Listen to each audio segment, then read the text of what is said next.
Watch him closely. Before he even hits a ball, before the umpire even calls time, the ritual has already begun. 2 water bottles perfectly aligned next to his chair. The labels must face the exact same way, pointing precisely toward the court. He steps onto the red clay, always right foot first. He crosses the lines, but he never, ever steps on the white tape.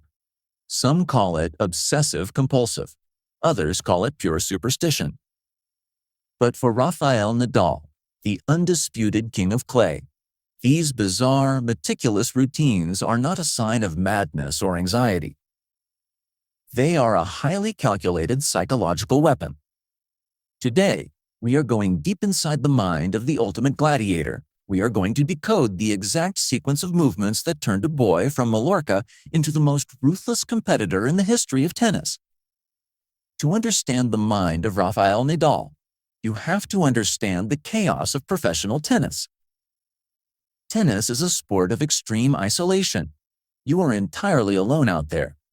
There is no coaching allowed from the sidelines. The crowd is screaming. The wind is blowing the clay into your eyes. The sun is beating down, and the score is slowly slipping away. In a sport where you have a fraction of a second to react to a 130-mile-per-hour serve, the mind is your absolute biggest enemy.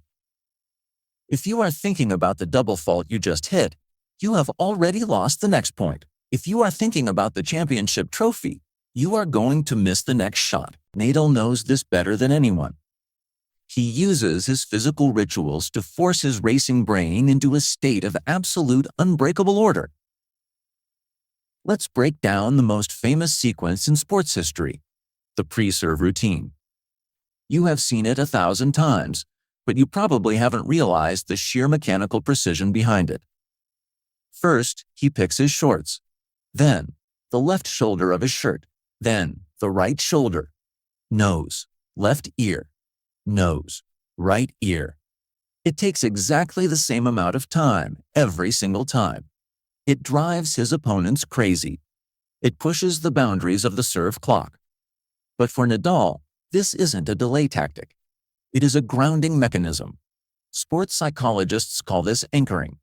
The physical repetition of touching his face triggers a mental reset button. It creates a physical anchor to the present moment. By controlling the exact placement of his water bottles and the exact sequence of touches on his face, he proves to his brain that he is still in complete control of his environment, no matter how chaotic the match has become. But where did this relentless need for control come from? To answer that, you have to go back to an island in Spain and a man named Uncle Tony. Tony Nadal didn't just train a tennis player. He forged a Spartan warrior. From a very young age, Tony realized that his nephew had an immense physical gift. But physical gifts fade. Mental toughness lasts forever. So, Tony created an environment of artificial adversity. He would intentionally make Rafa train on the absolute worst courts available, with uneven dirt and dead tennis balls. He would make him play for hours in the sweltering Mediterranean heat without allowing him a single drop of water. If a ball bounced poorly because of a terrible court, Tony wouldn't let Rafa complain. He taught him that the conditions don't matter. The only thing that matters is how your mind reacts to them. Tony's philosophy was incredibly simple: endure. And nowhere is the ability to endure more necessary than on the crushed red brick of Roland Garros. Clay is, without a doubt, the most grueling, punishing surface in the world of tennis. Unlike grass or hard courts, you cannot rely on a massive serve to win cheap points. The clay slows the ball down. It absorbs the pace.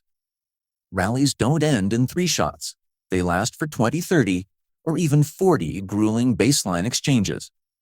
You have to slide into every single shot. You bleed, you scrape your knees, you exhaust every solitary muscle fiber in your body. It is a surface designed to break players mentally long before it ever breaks them physically. You have to win the point 5 different times just to get it past your opponent. This is where Nadal's rituals, become his impenetrable armor. Think about the sheer physical suffering required to win the French Open 14 times. It defies human biology. When Nadal steps up to the baseline in the fifth set of a brutal final, completely exhausted, his muscles screaming for oxygen, the routine simply takes over. The shorts, the shoulders, the ears, the nose. The physical loop distracts his brain from the pain. He isn't thinking about his aching knees. He isn't thinking about the opponent across the net. He is completely, terrifyingly present. The ritual clears the cache of his brain. In that 15-second window, nothing else exists in the universe except the fuzzy yellow ball in his hand. His greatest rivals, Roger Federer and Novak Djokovic, had to find ways to deal with this psychological warfare. Federer, the artist, played with a sense of fluid grace. He barely seemed to sweat. Djokovic, the machine, used incredible flexibility and a chip on his shoulder to outlast everyone. But neither of them possessed the sheer, relentless, point-by-point intensity of Rafael Nadal. Playing Nadal on clay has been described by other professionals as feeling like you are drowning. Even when you are winning, you feel like the tide is slowly dragging you under. The rituals are the metronome of that rising tide. Tick, tick, tick. Many people misunderstand greatness. They look at athletes like Nadal and assume they are just genetically superior or that they don't feel pressure the way normal people do. That is entirely false. Nadal has admitted in interviews that he feels intense nerves. He feels the crushing weight of expectations. He doubts himself.